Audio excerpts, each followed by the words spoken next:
Jake? 1, 2, 3. That smile I can conjure. You ready? We're ready. So hi everyone, my name is David Camacho, And I'm Jake Rowe. and this is our internship. So both of us did internships with engineering minded. So I did mine with N3 Retail, a civil engineering here in town. These are my mentors here. And then Jake did his with TechStop.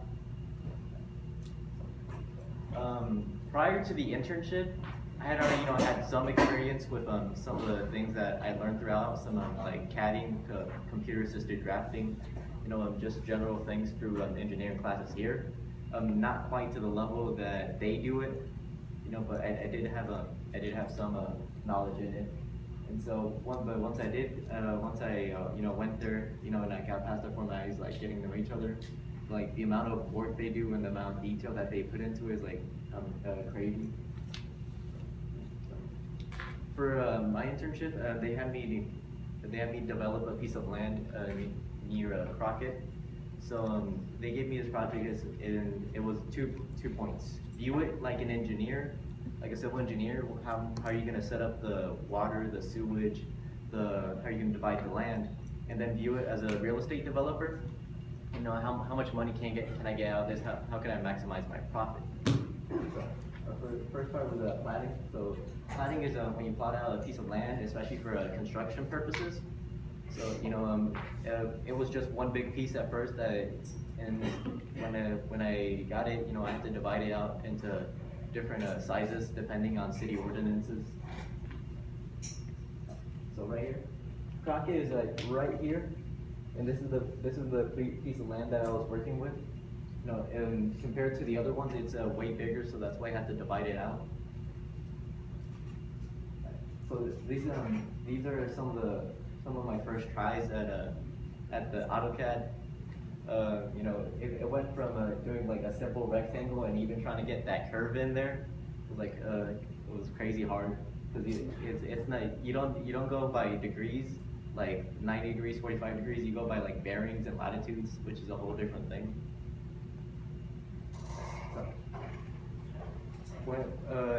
Once I planned it out and decided how I wanted the thing to look, I had to make sure what can I actually put on there, because you can't just go out. You just can't go out. Let's say like in the middle of downtown and like open up a bar, or open up a gym, or like open up a house. There's like specific areas in the city that are meant for specific buildings.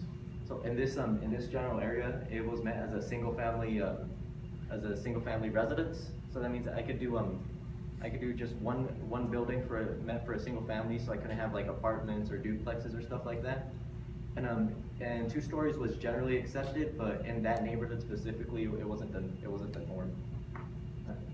So we went from that little rectangle I did, where it took me like 10 minutes to do a rectangle. This is the map of Odessa, Texas. So when you look, like when you zoom in here, everything is like in super detail. So it has a neighbor, like the neighborhoods, the lots, the legal descriptions, who owns it, who owns that, just different stuff like that.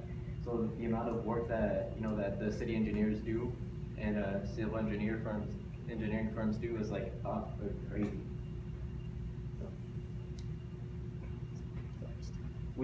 I then began my schematic planning of it. So I decided, well, looking around the neighborhood, I was like, well, the general price range of this neighborhood is around 150 for a house. So I have to work with how much room is the normal family gonna want here, and how much are they gonna be willing to spend. So based on all that, I decided upon a starter house of like 1,000 to 1,200 square feet, and I played around with some of the house plans, because when I divided it up, I did get some weird looking lots, so I had to be a little creative with that. This right here is how I divided up the lots. So you notice that here on this side, it was just a straight simple dividing them into rectangles. But on here it got a little tricky because there's by city ordinance there has to be so much like sidewalk. So there has to be at least 40 feet of sidewalk. So that's where I had to get the curb in there, and it got really weird trying to divide them up equally. So that's where I had to get kind of mess with the house plans a little to fit them in there. Yo, go back. So also notice that I did add an alley right here and at the bottom, and that's because the city has legal rights to has legal rights of 20 feet wherever they have like a water line or a sewer line. And that's just in case something goes wrong. It's let's say a bus or something like that. They go in and fix it. So they can't have if it's fenced off or blocked off or like that, they'll destroy it, or just go around it. So and anything, you're not really supposed to have anything there to hinder them. So as I said, instead of just having it there, let's just put it as an alley, so that way we make sure nothing bad happens. I don't want someone to put up a fence, and the city tears it down to work on a pipeline, and the city isn't responsible for that. That's out of their pocket. So once I got the whole general idea of it, I started putting down my house plans, just different 3-bedroom residences, and then I did the asphalt and the sidewalk and the driveway. So for the city ordinance, you have to have either an 18 by 18 block of driveway or a 19 by 36 to park 2 cars. So, and I just looked at, how much space do I have to work with here?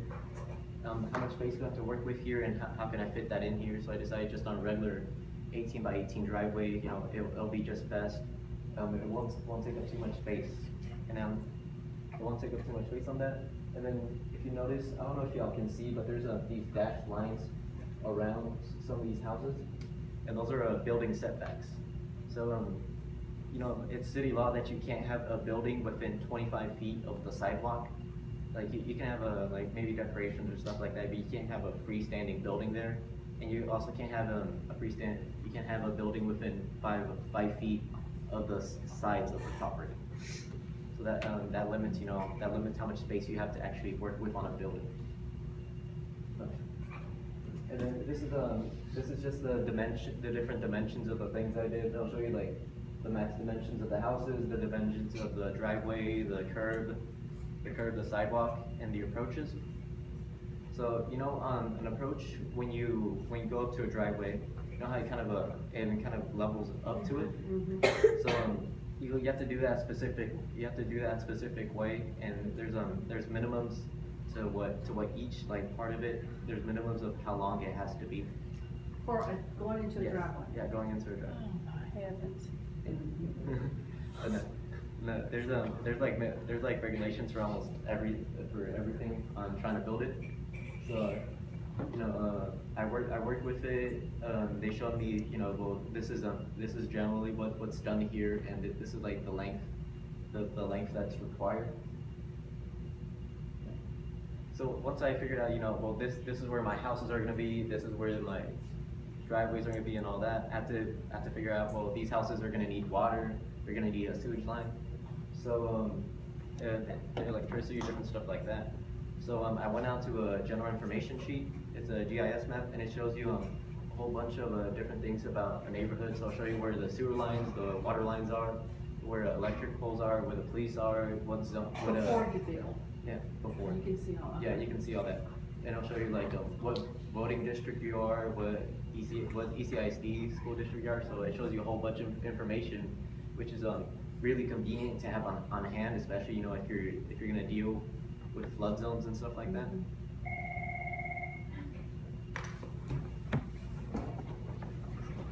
Yeah. So when looking at the GIS map, there was a sewer and a water line up to the up top and on the bottom.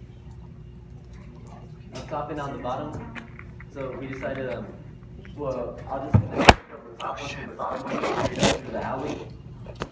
And then from the alley, I'll just have them branching out to the different houses. So that's just a general idea of the water lines I wanted there. So, you know, going through the course of the internship, I realized just how much collaboration is needed outside of the school. Because I could do a rectangle and that was about it.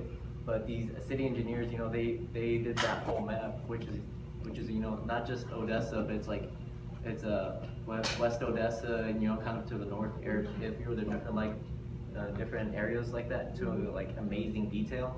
So ultimately, the work that one person can do is limited, but when you collaborate with different people, you're just able to achieve things to a higher degree.